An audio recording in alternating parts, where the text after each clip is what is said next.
Pero Les hago una pregunta. ¿Ustedes creen que creer en Dios, es decir, poder recibir todo lo que recibió de parte del Señor, es un beneficio? Sí, ¿Ah? ¿Sí o no? ¿Es un derecho? No, ¿verdad? Es un beneficio que Dios ha hecho a favor nuestro, inmerecido para nosotros, ¿verdad? Pero al recibirlo y al creerlo, sí tenemos derechos a morar el Espíritu Santo en nuestras vidas. Ahora recibimos nuevos derechos como hijos de Dios, ¿sí? Como pertenecientes a la nueva familia que Dios está creando, ¿sí o no? Y como mi mamá siempre me decía cuando yo me portaba mal y yo quería hacer lo que tenía que hacer, él me dice, tú tienes derechos, pero también tienes deberes, ¿verdad? Entonces ahora al recibir y formar parte de esta nueva familia tenemos derechos, pero ahora también tenemos deberes. Deberes como cristianos, ¿sí? Hemos sido llamados a una nueva manera de vivir, a una nueva normalidad, a una nueva forma de experimentar el mundo como la nueva creación de Dios. Y eso implica que ahora nosotros también tenemos deberes para con Dios, pero también para con nuestros hermanos, ¿sí? El plan de Dios nunca ha sido en una sola dirección. Muchas veces tenemos la tendencia a pensar de que toda la vida cristiana es yo y Dios, lo vemos verticalmente. Pero es que el plan de Dios nunca ha sido eso. Dios siempre ha visto su pueblo trabajando de una forma vertical y horizontal. En el Edén, Dios capacita a Adán y le dio todas las capacidades, es decir, había una comunión, una relación horizontal. Pero ¿para qué Dios capacitó y todo eso con Adán? ¿Para qué? Para que el resto de la creación fuese gobernado por Adán en lugar de Dios. Es decir, Dios puso a Adán como gobernador de la creación y Dios está gobernando a través de ¿quién? De Adán. Dios está así y ahora la humanidad está así. Siempre es una relación en esas dos direcciones. Siempre. Ahora, dejando eso sentado, voy a otro punto. Después vamos a unirnos todos. Voy a otro punto. ¿Cuántos de todos los que estamos aquí, visitantes y ya personas familiares para nosotros, hemos escuchado la frase, estamos en los últimos tiempos? ¿Verdad? ¿Cuántos la hemos oído? Todos, ¿verdad? Estamos en los últimos tiempos. Cristo viene pronto. Y a veces hemos escuchado esa frase como ya tan cliché, como ya tan... Nos parece molesta muchas veces porque se ha repetido tanto, pero sin un conocimiento real de lo que estamos repitiendo, que la frase ha perdido su verdadero sentido y su verdadera esencia. Y hoy quiero que pensemos en una cosa, y me pueden responder a una pregunta participativa. ¿Cuál era? Ya hablamos de la labor de Adán como ser la imagen de Dios en la creación, pero ¿cuál era la labor de Adán en el jardín del Edén? Que Dios le dijo a Adán, esto es lo que tienes que hacer, en tu trabajo. ¿Qué le dijo? ¿Ah? Labrar, trabajar la tierra, ¿verdad? En pocas palabras, la labor de Adán era como un agricultor, ¿sí o no? El trabajo de Adán en la creación era labrar la tierra. Y como ya hemos visto, el Génesis tiene muchas figuras y tiene muchas ambigüedades que son necesarias. Porque la tarea de Adán no solamente era labrar la tierra, sino que detrás de esa labor había algo más. Él tenía que crear o recrear lo que es el jardín que Dios plantó en el resto de la creación. Adán tenía que extender básicamente los límites del jardín para que donde Dios gobernaba, que era el jardín del Edén, también fuese el gobierno de Dios toda la tierra existente. ¿Están conmigo allí?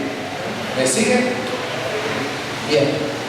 Para los escritores de la Biblia, y especialmente en el Nuevo Testamento, ellos tienen el sentido de que estamos en los últimos tiempos.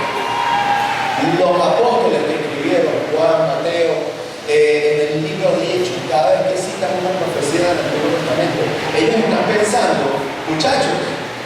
estamos en los últimos tiempos. ¿Por qué? Porque ellos dicen, se están cumpliendo las profecías o ya se han cumplido. Y eso quiere decir que estamos en los últimos tiempos. La figura de Adán en Edén era como la de un agricultor. Ahora quiero un momentico que vayamos a ver la Biblia en Lucas.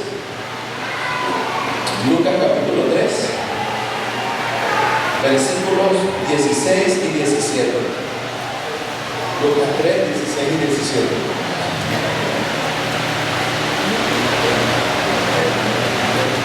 ¿Lo tienen? Bien. Yo tengo la versión Nueva Biblia de las Américas. Dice así. Juan les habló a todos. Yo los bautizo con agua, pero viene uno que es más poderoso que yo, a quien yo no soy digno de desatar por sus sandalias. Él los bautizará con el Espíritu Santo y fuego. El viento está en su mano para limpiar completamente su era, recoger el trigo en su granero, pero quemará la paja en un fuego que no se apaga. Y quiero que centremos ese último versículo. El viento está en su mano. ¿Qué dice la versión Reina Valera? El aventador está en su mano. Es decir, tiene una herramienta que usaría un agricultor. Muy bien. Y dice que está limpiando la tierra, está limpiando su terreno. Y fíjense lo que está haciendo. Está recogiendo el trigo y lo guarda en el granero y está agarrando el desecho, la paja, y lo hace. ¿Qué hace con eso? Lo prende fuego. Juan está hablando de la persona de Jesús aún sin conocerla y está diciendo que se acerca un agricultor, se acerca el verdadero agricultor que va a generar una cosecha final. Si lo están siguiendo conmigo, Juan está pensando que estamos en los últimos tiempos. El apóstol Pablo, en la epístola a los romanos, en la carta que le escribió a la iglesia de Pablo dijo que Jesucristo no es simplemente el Hijo de Dios, sino que la figura de Jesús representa también el nuevo Adán. Es decir, como dice la Reina Valera, el postrero Adán. ¿Quién me dice qué significa Adán? Adán significa humanidad. En pocas palabras, el apóstol Pablo está diciendo que Jesús es la nueva humanidad, una nueva humanidad restaurada, el verdadero Adán, la verdadera figura del hombre. Entonces, ya tenemos como dos ideas disueltas que parecen no tener sentido, ¿sí? Deberes y derechos, pero también tenemos los últimos tiempos y la figura del agricultor de otro lado. ¿Tiene sentido eso? Sí y no. Sí y no. Ahora vamos a darle el sentido. Vamos a abrir Lucas 10. Lucas capítulo 10. ¿Sí? Lucas capítulo 10. Jesús agarra y comisiona a un grupo de personas para que hagan una tarea específica. Y miren las palabras que Jesús usa para encomendarles esta tarea. Dice así, Lucas capítulo 10. Después de esto, el Señor designó a otros 70 y los envió de dos en dos delante de él a toda ciudad y lugar donde él había de ir. Versículo 2. Y les decía, la cosecha es mucha, pero los obreros son pocos. Rueguen por tanto al Señor de la cosecha que envíe obreros a su cosecha. Miren que los envío como corderos en medio de lobos.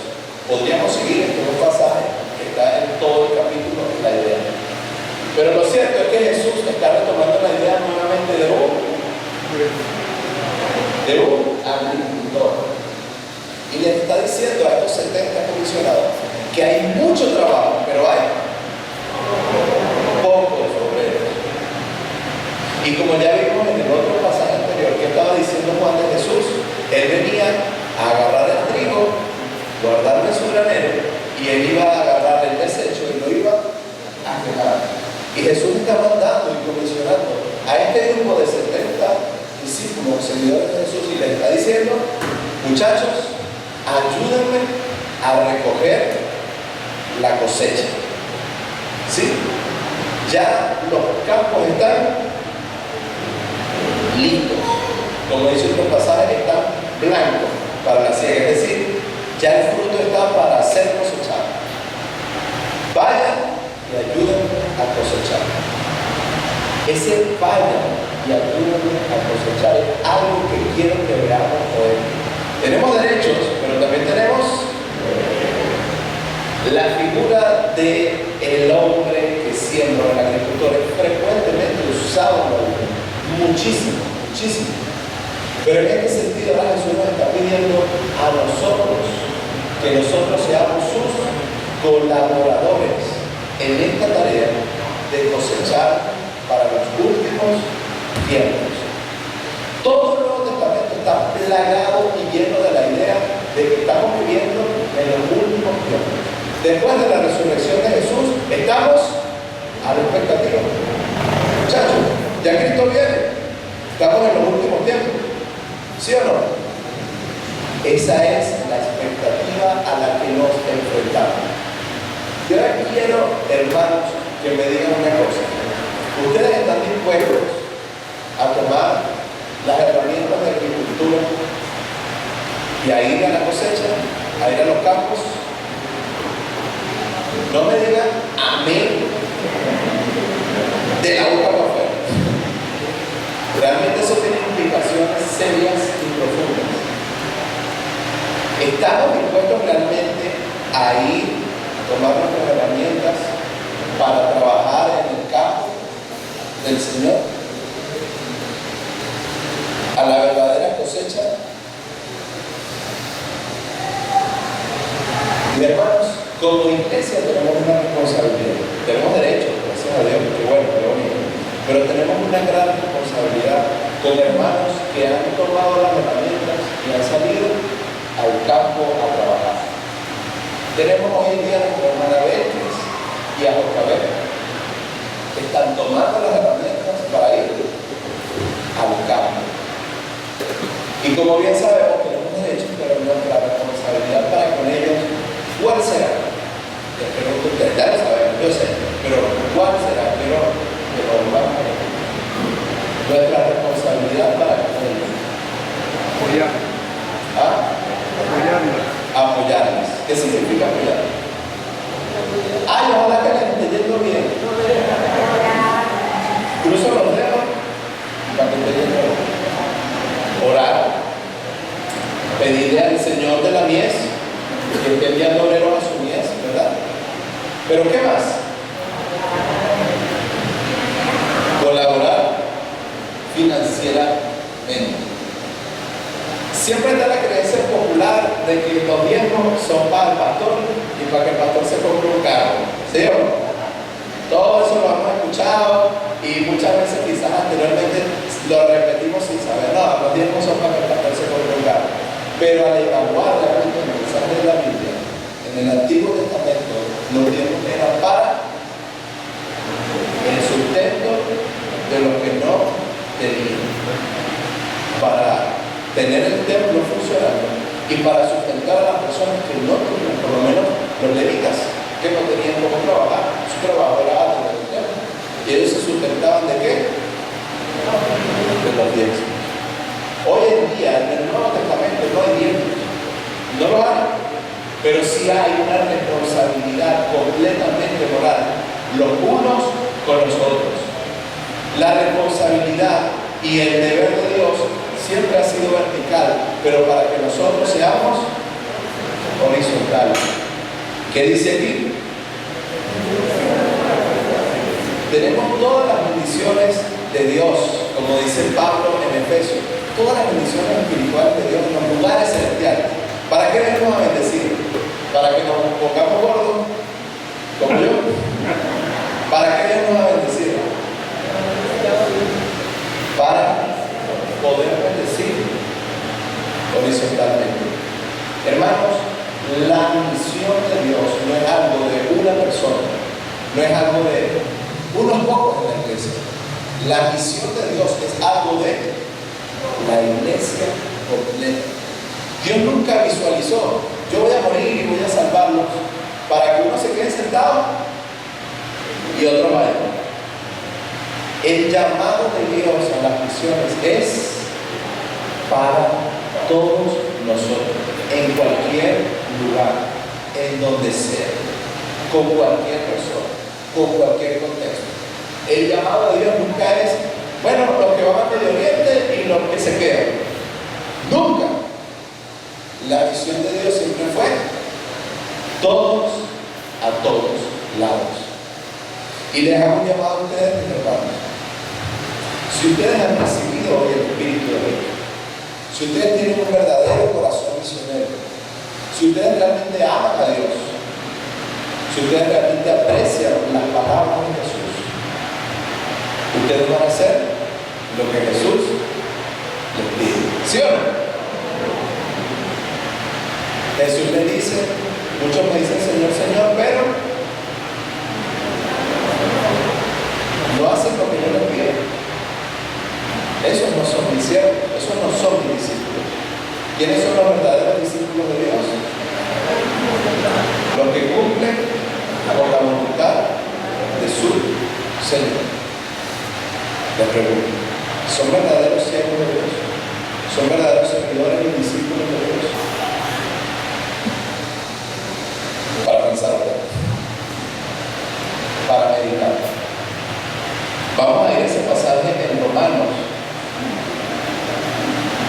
donde Pablo dice cómo irán si nadie los envía. Si lo tienen, lo cambié en este momento. Ajá, muy bien. Romanos 10, 15 y 17. ¿Lo tienen? Romanos 10. Romanos 10. Muy bien. Con esto observamos. Dice así.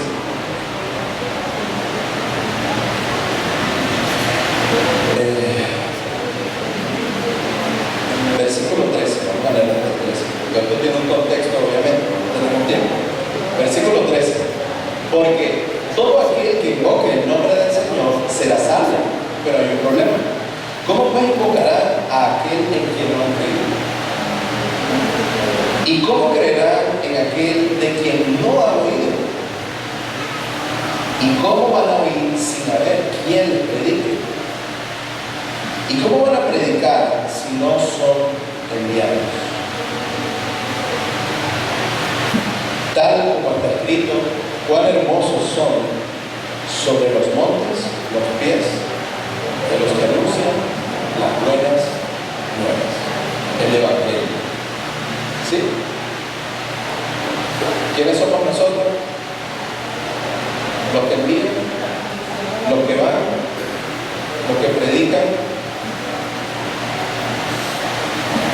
¿Cómo están tus pies ahorita? Si están muy bonitos, es porque no están llenos. ¿Ok? Bien.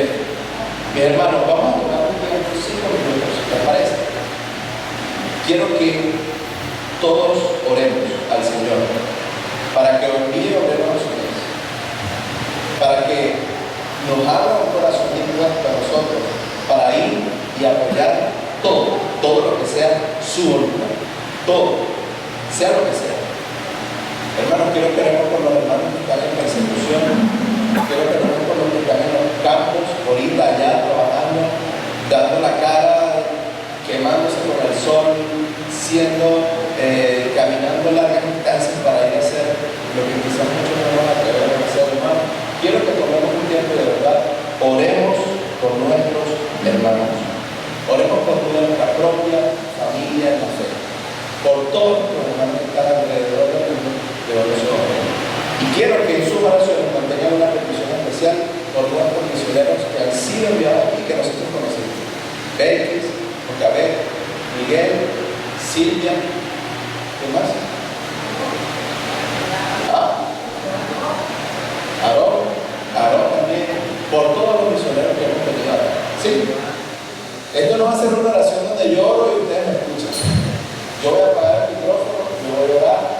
Usted va a orar, cada uno va a elevar una oración al Señor personalmente. ¿Ok? Tenemos 5 minutos.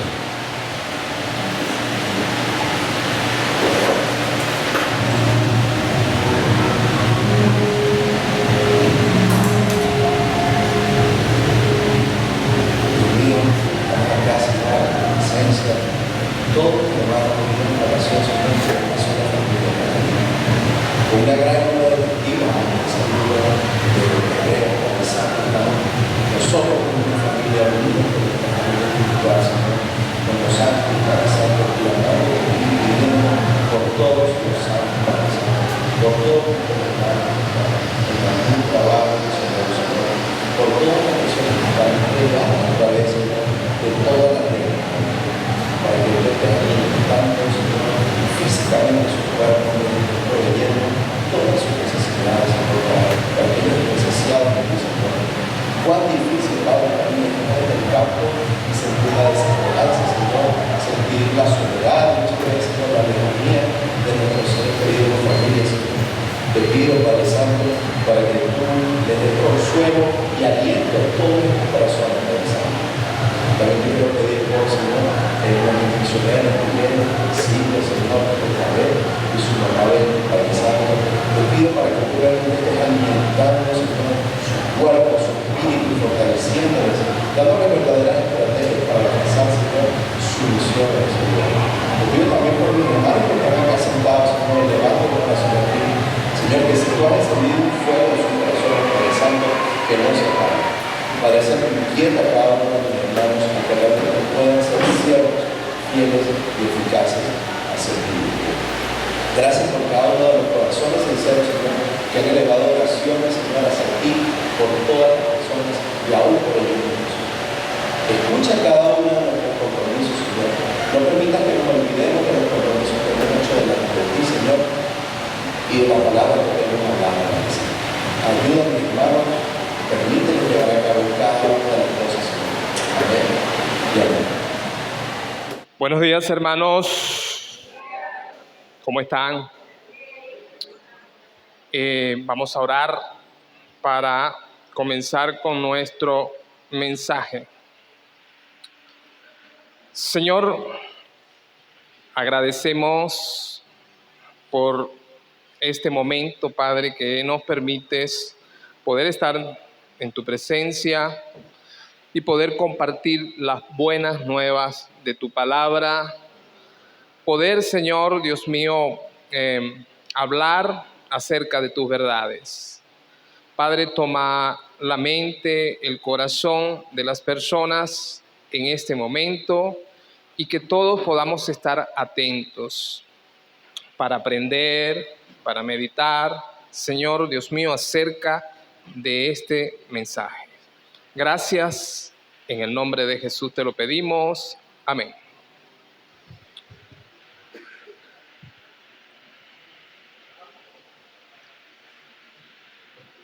Amados hermanos, la semana pasada, ¿se recuerdan en qué capítulo estábamos hablando?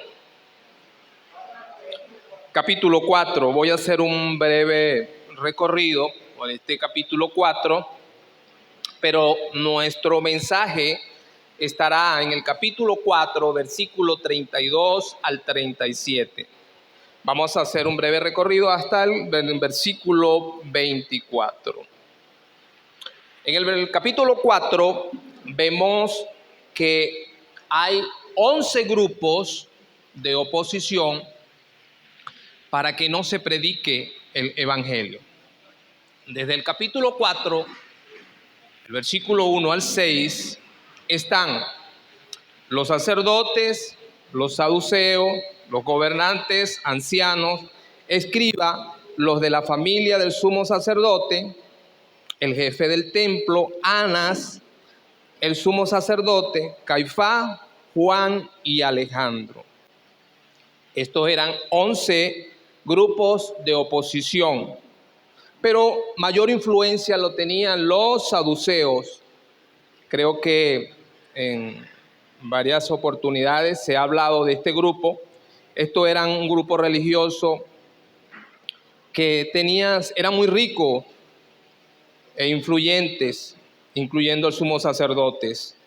Ellos estaban alineados con el gobierno romano. Aunque era un grupo minoritario, la influencia de ellos era bastante. ¿Por qué traemos esto? Porque en el capítulo 4, ¿qué es lo que pasa en el capítulo 4? Comienza la persecución sobre la iglesia. Estos 11 grupos no querían que se predicara el evangelio. La persecución comienza porque los apóstoles estaban hablando de la ¿qué? De la resurrección. Capítulo 2 y capítulo 4. Les echaron mano y los pusieron en la cárcel. El motivo era que no hablaran de Jesús ni de la resurrección. Pero esto era imposible para los apóstoles, quedarse callados. El versículo 4 dice que habían creído muchos. Había una multitud que habían creído y los apóstoles seguían predicando el evangelio. El evangelio estaba tomando una fuerza increíble por el Espíritu Santo de Dios. Este grupo de personas que se oponía querían saber en qué nombre hablaban ellos. ¿Por qué hablaban o quién los envió? En el versículo 7 dice Pedro, poniéndoles dice el escritor, de hecho, poniéndoles en medio, les preguntaron, ¿con qué potestad o en qué nombre habéis hecho vosotros esto? Pedro, lleno del Espíritu Santo, les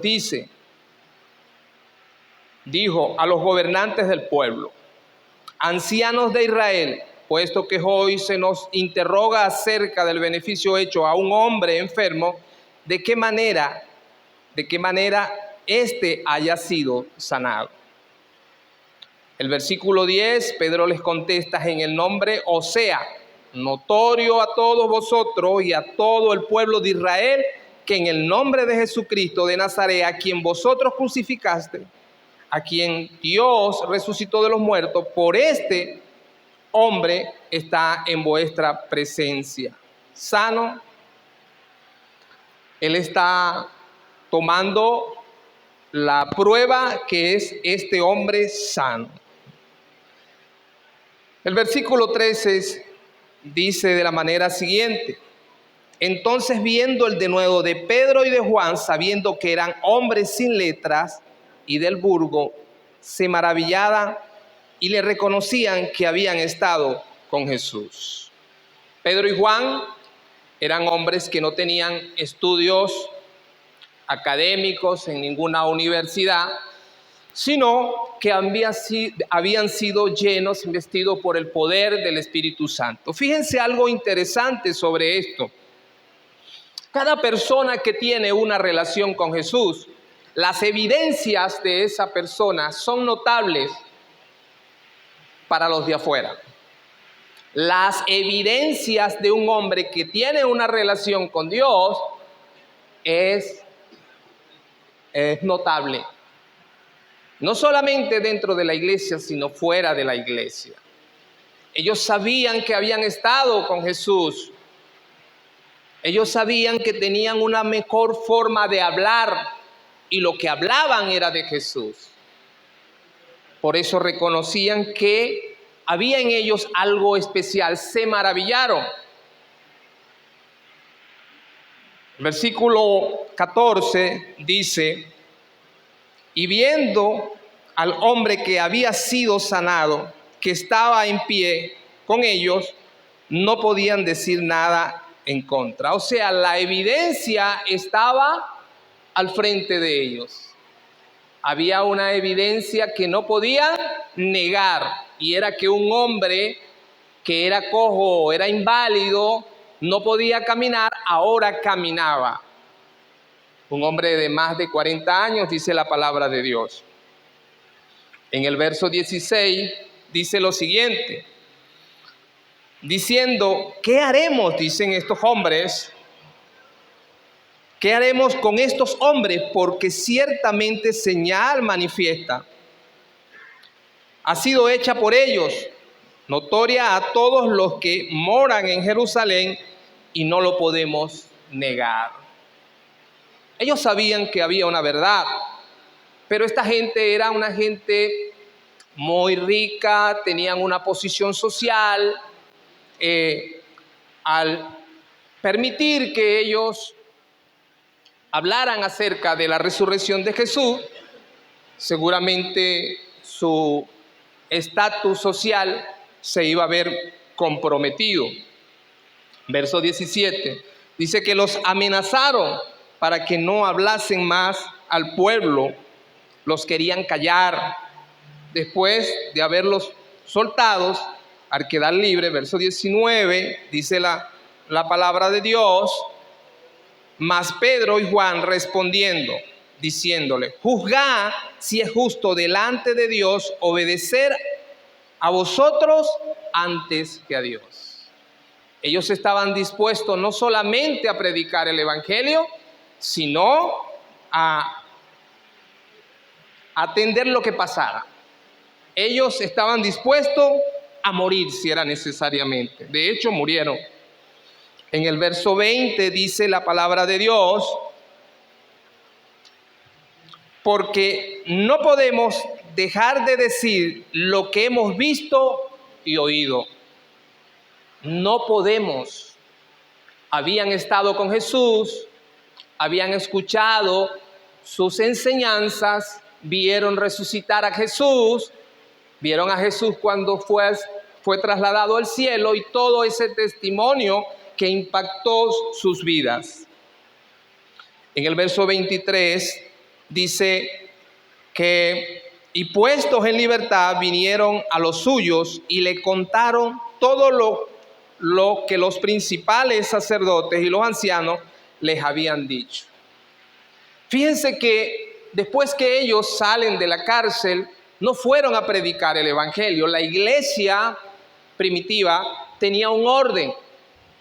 Y ese orden era que ellos vinieron a contarle a sus hermanos, vinieron a orar con sus hermanos, porque sabían que tenían que buscar ayuda en la oración. En el verso 24 hay algo impactante.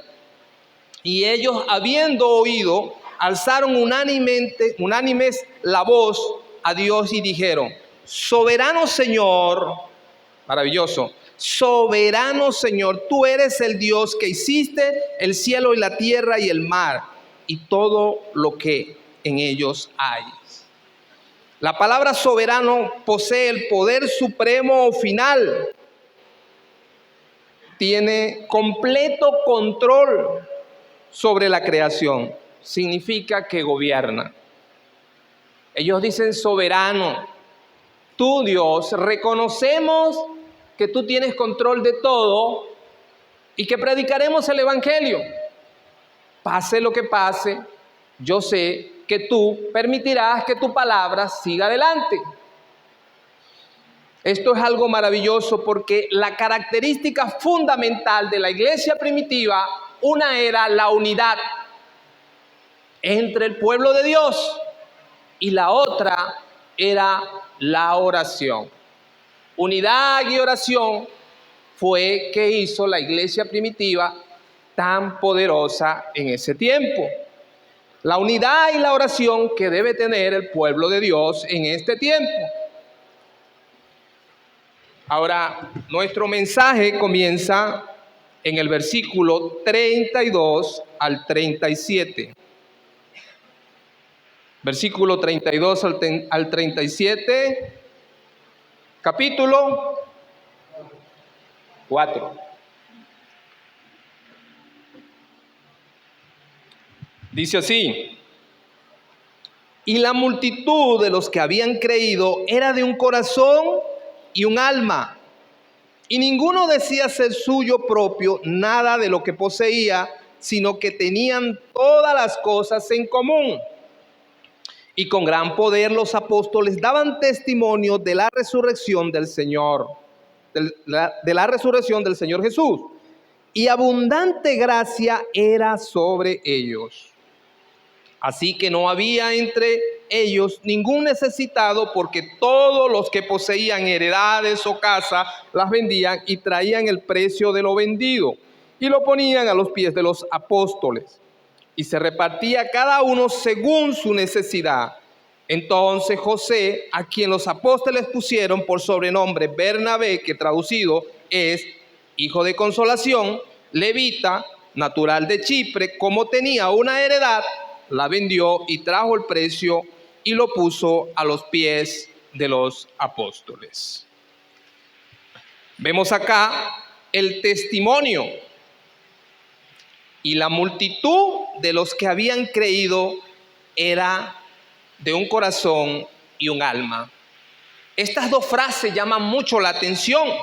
Obviamente tenemos un corazón y tenemos un alma, pero lo que el autor está tratando de decir era que esta gente tenían unión, tenían confianza y respeto, había en ellos pureza, había en ellos un objetivo, había en ellos el mismo ideal, deseos de caminar juntos con el Señor. Estas almas que en un tiempo fueron almas corruptas y pecadoras, ahora eran almas transformadas. Eran almas, como dice la palabra de Dios aquí, de un corazón y un alma. Ya no eran personas iguales. Había en ellos algo que había hecho el Señor, que había hecho el Espíritu Santo en la vida de ellos. Esta unidad era una evidencia maravillosa de la obra del Espíritu Santo de Dios entre ellos. Por su unidad, consideraban a las personas como más importante que todas las cosas. Tenían todas las cosas en común, reconocían que Dios era el dueño de todo y que todo le pertenece a Dios y a su pueblo, porque Dios había tocado sus vidas profundamente. Ellos encontraban fácil despojarse de lo que tenían y tener las cosas en común. Todas las cosas en común, no es correcto decir que esto es una forma de comunismo. El comunismo dice, lo que es tuyo me pertenece y si no me lo das, atente a las consecuencias. Esto no es coinonía. La coinonía es que lo que tengo lo compartiré contigo. Aquí el griego tampoco significa que estas personas salían a vender sus propiedades todos los días. Obviamente eran personas que tenían propiedades. Dios había preparado a estas personas para ese momento. Versículo 34 dice que los que tenían propiedades, no los que no tenían, obviamente. Pero siempre el Hijo de Dios siempre tiene algo para dar. Desde el Pentecostés había multitudes de aquellos que habían creído. Muchas de esta gente habían venido de otras tierras, estaban allí en Jerusalén y en Judea, no tenían trabajos, no tenían casas donde vivir, pero eran seguidores del Señor y necesitaban apoyo especialmente de la comunidad cristiana. Verso 33 dice, y con gran poder los apóstoles dieron testimonio de la resurrección del Señor Jesús, y abundante gracia era sobre todos ellos. Maravilloso esta frase también. Con gran poder, esto es el resultado de la raíz de la actitud de los apóstoles y creyentes de ese tiempo. Hechos 4:32 muestra que ponían a Dios primero y las personas en segundo y cosas materiales de tercero. Daban testimonio de la resurrección. Nótese que también que el lugar central era la resurrección de Cristo. Tenían un mensaje de los primeros cristianos, abundante gracia era sobre ellos. Gracia es el favor inmerecido de Dios, una sonrisa desde el cielo, y era sobre todos ellos. El favor de Dios era evidente en todos lados. Una abundante gracia se expresa ¿con qué? con gratitud. El creyente debe tener gratitud. Pablo dijo en Primera de Tesalonicenses, en el capítulo 5 y en versículo 18, den gracias a Dios en todo, porque esa es la voluntad de Dios. Esa es la expresión de esa abundante gracia. Eran de un corazón y un alma, como dice el versículo 32 anteriormente. Cuando hablamos de gracia, pensamos en el favor inmerecido que ya hemos dicho de Dios, pero esa gracia debe abundar para con los demás. Es compartir el mensaje de Dios, debe ser el centro, Dios debe ser el centro de nuestras vidas y amar a los demás. Esa abundancia de gracia en nosotros también se deja reflejar en el amor que tenemos hacia los demás. Esto fue lo que mostraron los creyentes de la iglesia primitiva. Estaban dispuestos, resueltos a llevar el evangelio, poniendo sus propias vidas en peligro. Recuérdense lo que dice Hechos capítulo 5 y 29. Mejor es obedecer a Dios antes que a los hombres. Ellos hablarían de Jesús y de la resurrección, incomodando a quien fuera y arriesgando todo por Cristo. El testimonio de la resurrección era lo principal en ellos. Conocieron que habían conocido ellos. Hablaron con el Señor, ellos estuvieron en un trato directo con el Señor, aunque al principio muchos de ellos volvieron a sus tareas. Pero el Señor nuevamente se les presenta resucitado para testimonio. Verso 34 dice, así que no había entre ellos ningún necesitado, porque todos los que poseían heredades o casas las vendían y traían el precio de lo vendido. Un punto importante, hermano, es que esta regla hoy no sería una bendición. ¿Saben por qué? Y quiero que no lo tomemos a mal. Me voy a meter yo en este paquete también, porque también soy parte de la iglesia. La iglesia primitiva tenía un nivel espiritual.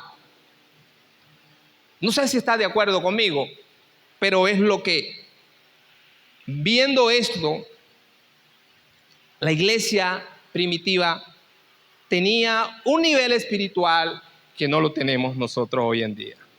Eso no quiere decir que usted no sea salvo. Por supuesto, usted es hijo de Dios, somos hijos de Dios y somos salvos. Pero imagínese usted, en este tiempo todavía hay algo en nosotros que no nos permite tener ese nivel espiritual. Y ese nivel espiritual es egoísmo. Ese es un pecado que muchas veces tenemos oculto. Supóngase usted que alguien que tenga 3 casas o 3 carros o una finca, etcétera, venda una de esas propiedades y las dé a la iglesia. Gloria a Dios, sé que hay gente muy generosa, eso también es de la abundante gracia de Dios, y trajera todo eso acá y los diera a los líderes de la iglesia. Gracias a Dios por los líderes de la iglesia, sé, porque conozco a los líderes de la iglesia que son gente íntegra, lo sé, y lo digo con toda responsabilidad. Y si eso pasara, sé que eso se repartiría muy bien. Pero hay un pequeño problema. Dice que repartían, en el versículo 35 más adelante, dice que repartían según su necesidad. Era una buena administración que tenía la iglesia primitiva.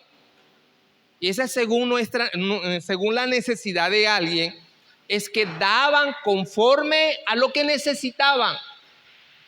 Hoy, hermano, si eso llegara a pasar, todos queremos. Y muchas veces no pensamos realmente en aquel que verdaderamente tiene necesidad. Muchos también personas que dicen, mira, no me des esto porque realmente no lo necesito. Eso es integridad, es sinceridad. Y dice, mira, hermano, déselo a otra persona que la necesite. O yo conozco a alguien que lo necesita. Entonces, en la iglesia primitiva no existía eso. Dice que cada uno recibía según su necesidad.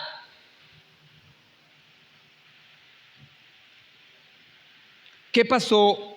Lo que pasó en ese tiempo fue algo único. No estoy diciendo que la iglesia no sea generosa.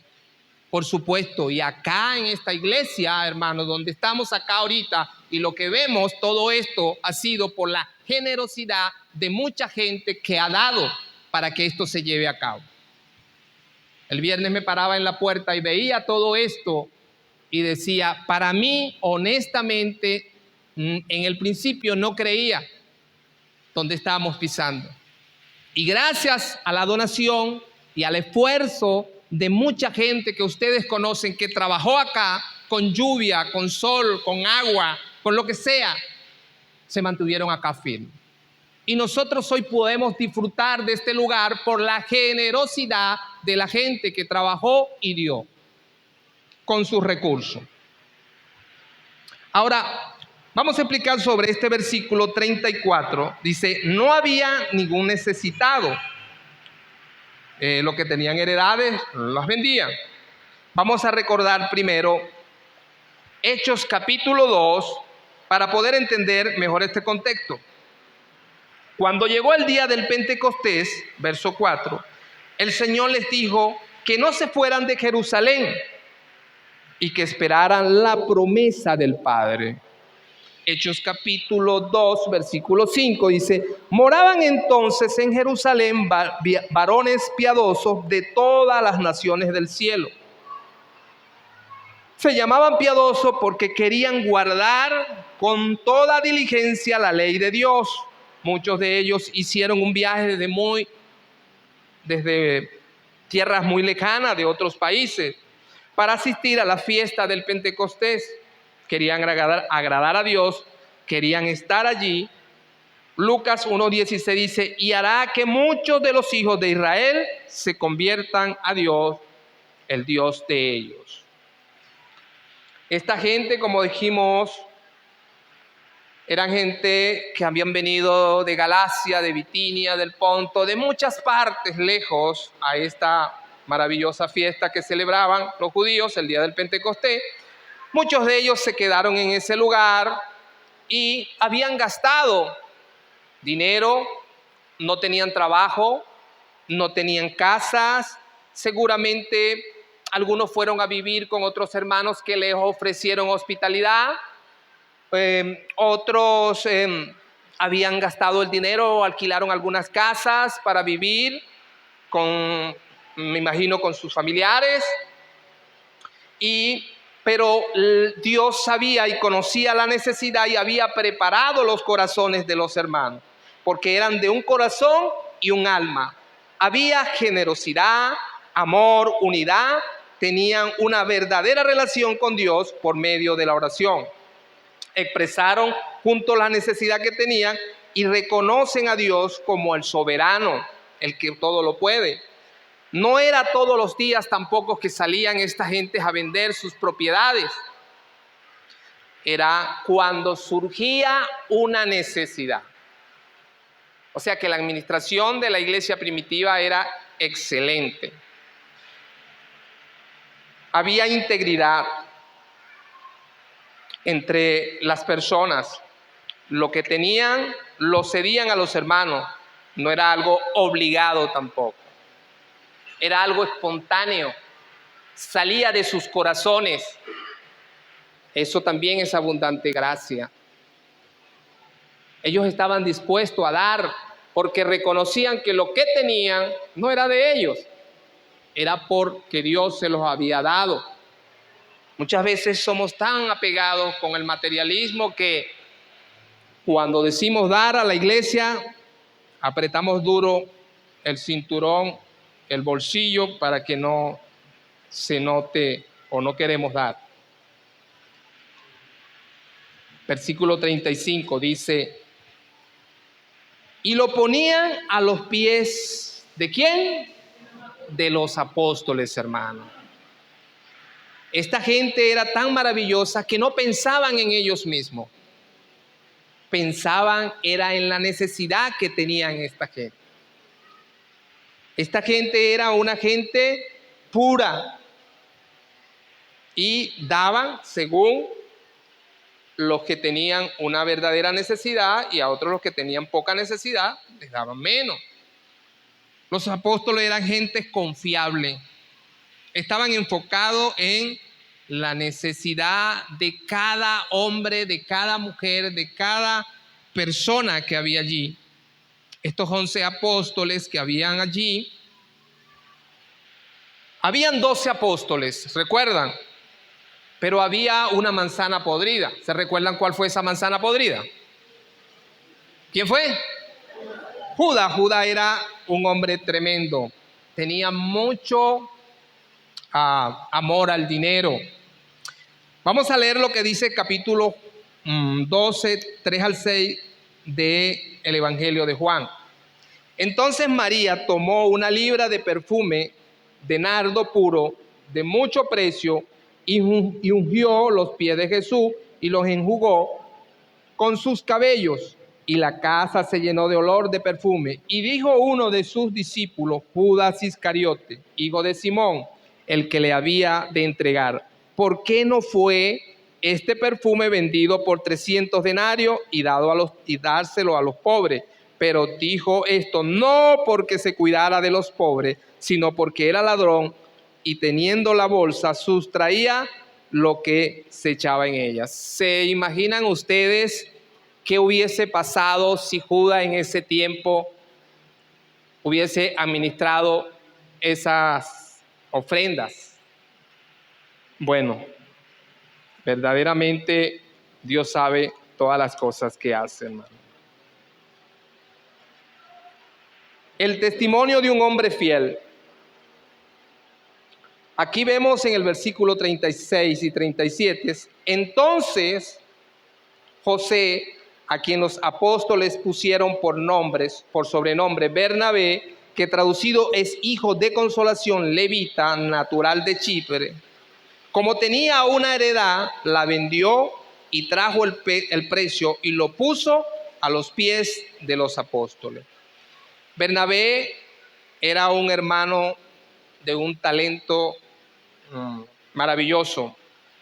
Tenía el poder de exhortar, de consolar.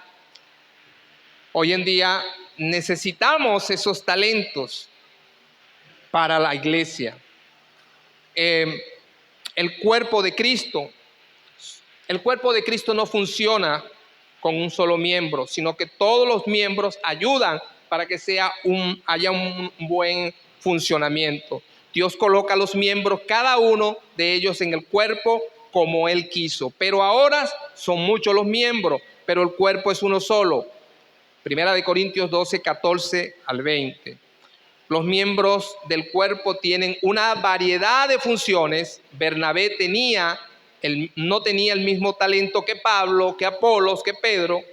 No lo tenía. Tenía otros talentos, pero que eran necesarios para la edificación de la iglesia primitiva en aquel tiempo. Este hombre era un hombre que sabía animar. Hechos 11, 22 y 23. No solo animaba con sus palabras o talentos, sino que daba de lo que tenía. Muchas veces hablamos mucho, pero damos poco. Eso se expresa, el amor de Dios hacia el pueblo de Dios se expresa en hechos. Hermanos, acá hay gente maravillosa. Y hay algo que he notado en esta gente que da y que no quiere recibir publicidad.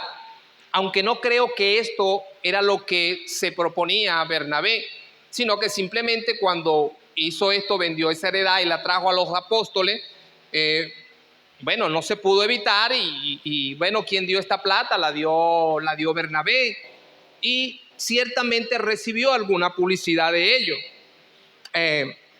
Mateo 6, 3 y 4 dice: pero tú, cuando des a alguien que pasa necesidad, que no sepa tu mano izquierda lo que hace tu derecha, entrega tu ayuda en privado y tu Padre, quien todo lo ve, te recompensará en público. He visto que aquí hay gente que ha dado a la obra de Dios y es desprendida a la obra de Dios, hermano. Son gente maravillosa, son gente muy prosperada, son gente que cuando hay una necesidad, ellos siempre están dando para Dios. Eso es maravilloso, eso es un ejemplo, hermano. Y son gente que no están pidiendo que les digan o que les publiquen o que les digan desde el púlpito, tal persona dio tanto. No. Y conozco a esta gente porque he compartido con esta gente, hermano, y realmente son un ejemplo para nosotros de lo que Dios ha hecho en sus vidas. Fíjense algo interesante. Bernabé fue un hombre muy diferente a Ananías y Zafira. Capítulo 5. Vamos a leer solamente 2-3 versículos.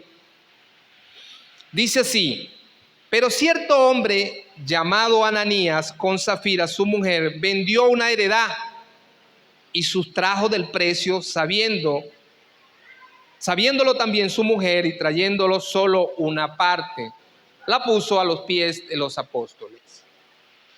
Este hombre, al ver lo que Bernabé había hecho, esta pareja quisieron hacer lo mismo, pero muy diferente. Sustrajeron de la heredad era de ellos, pero habían prometido dar todo para la iglesia. Y realmente no fue así. Vendieron la heredad, no sé, $1,000. Agarraron 500 y dijeron, sí, nosotros dimos todo. Y resulta que era mentira. En el verso 2 dice, y sustrajo del precio, sabiendo también su mujer. Había una complicidad. Había un mismo nivel espiritual allí. Y trayendo solo una parte, la puso a los pies de los apóstoles. Pedro era un hombre que había sido lleno del Espíritu Santo y creo que Pedro tenía un discernimiento sobrenatural. Pedro le dice en el verso 3 y les dijo, Ananías, ¿por qué llenó, fíjense, Satanás tu corazón para que mintieses al Espíritu Santo? El Espíritu Santo es Dios. Y sustrajese del precio de la heredad. La corrupción se disponía a entrar en la iglesia. La antigua palabra sustrajo, nosfisomia, que significa malversar, la misma palabra que se usa con la palabra robo. Marido y mujer querían una imagen de generosidad. Debemos tener cuidado con esto. Querían tener una imagen que realmente no tenían. No eran sinceros. Pero este pecado que se hizo en secreto, se descubrió en público. Se descubrió en público. Algo importante. Una vez que el amor al dinero toma posesión en una persona, hermanos queridos, no hay maldad que no se pueda hacer. El amor al dinero es algo terrible, hermano. Por eso el dinero corrompe. Dice la palabra de Dios que cuando entraron o le preguntó Pedro, le dijo, retenida no se te quedaba contigo, esa heredad era tuya. Al oír esto, dice en el capítulo 5, al oír a Ananías estas palabras, cayó y expiró. Esto fue un castigo duro para un pecado que parece ser común hoy en el día de la iglesia. Si Dios no fue excesivamente duro con Ananías y Zafira. La maravilla mayor es que Dios retrasa su justo juicio en casi todos los casos. No que esto no pasa, no que esto pasa por debajo de la mesa. La misericordia de Dios todavía se mantiene. Ananías recibió exactamente lo que realmente buscó. No había sinceridad. Él despreció, había un desprecio hacia las cosas de Dios.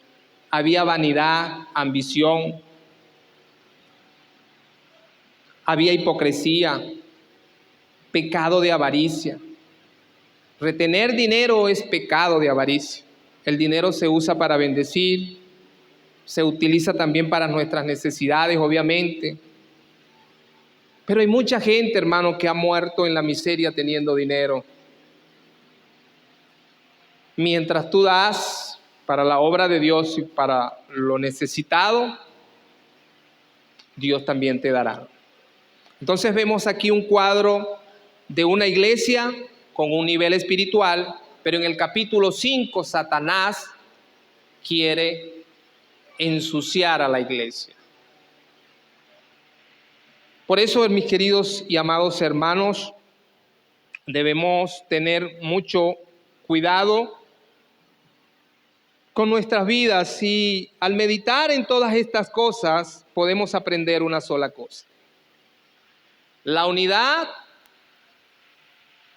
el amor de Dios se mantiene puro cuando mantenemos esa unidad. El amor de Dios se mantiene puro cuando mantenemos o vemos a Dios primero que todas las cosas, hermano. El dinero va y viene, como dijo alguien por allí, pero la sinceridad en nuestros corazones, la pureza, es también de esa abundante gracia que Dios nos ha dado. Por eso, amados hermanos, proteja su corazón, guarde su corazón y mantenga la postura y el testimonio del Señor. Hermano, todo lo que hacemos, todo lo que decimos, nuestros pensamientos están delante de Dios. No hay nada que a Dios se le escape, hermano. Por eso debemos pedir perdón a Dios, y otra de las cosas, ser agradecido con lo que Dios nos ha dado. Ser agradecido con lo que Dios nos ha dado. ¿Qué le ha dado Dios? Bueno, usted puede pensar ahí muchas cosas de lo que Dios le ha dado. Y realmente estamos agradecidos de Dios. Queremos mantener nuestra postura de santidad y de pureza. No es fácil, pero tenemos el Espíritu Santo. Como el Espíritu Santo de Dios pudo manifestarse en la vida de estos hombres en aquel tiempo, también el Espíritu Santo de Dios se puede manifestar en nosotros y darnos esa fuerza para llegar a ese nivel de pureza. Señor, gracias por tu palabra. Gracias, Señor, por la enseñanza de hoy. Gracias, Señor, porque podemos meditar y ver realmente, Señor Dios mío, qué hay en nuestros corazones. Perdónanos porque sé que somos seres humanos y muchas veces somos tentados a hacer cosas que son desagradables para ti. Pero queremos también mantener, Dios mío querido, una postura, así como la mantuvo Bernabé. Bernabé, que fue un hombre de un intachable testimonio. Los apóstoles, Señor, tenían una pureza en sus vidas y todo lo que caía en sus manos era bien administrado. Había un amor desbordado por la vida de todos los hombres que usabas en la iglesia. La iglesia había tenido un gran poder, donde en las 2 prédicas y los 2 sermones de Pedro, 8,000 personas se habían convertido.